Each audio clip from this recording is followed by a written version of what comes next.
पालिका, महानगरपालिका आणि जिल्हा परिषदच्या निवडणुकीत पुढच्या वर्षीच्या कामाचं नियोजन, पुढच्या वर्षीच्या सगळ्या विकास कामांसाठी आवश्यक असणाऱ्या निधीला मान्यता आणि जे काय आता राज्यस्तरीय DPC होणार आहे त्याच्यामध्ये सुद्धा जो अपेक्षित आपल्याला विकास कामांसाठी निधी वाढवून मागायचा त्यासाठीचं नियोजन, अशा 3 विषयांसाठी आजची बैठक.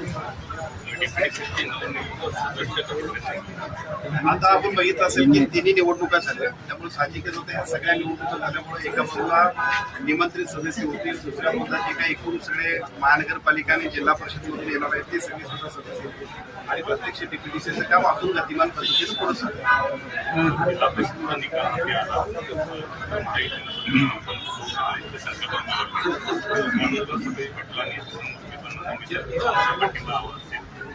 पुढे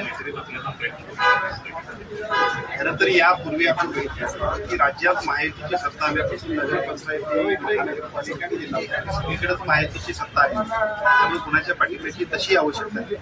आता प्रश्न असा आहे की आम्ही सगळे मंडळी यापूर्वी सुद्धा ठरले की जिथं शक्य असेल तिथं युती, जिथं शक्य नसेल तिथं स्थानिक पातळीवरती लढाई करून सुद्धा महायुतीतून आपण सगळ्यांनी एकत्रित द्यायचं. त्या सूत्राप्रमाणे जिल्हा परिषदेला सुद्धा आम्ही सगळे एकत्रित महायुतीची सत्ता स्थापन करू. शिरोळमधल्या 4 जागांवरती दावा केलेला राजेंद्र पाटील यड्रावकर साहेब आमचे आमदार, हे आमचे सहयोगी सदस्य आहेत. यापूर्वीपासून ते आपल्यासोबत आहेत. मला वाटतं दावा म्हणण्याची गरज नाही, आमच्या सगळ्यांच्या समिती यापूर्वीपासून.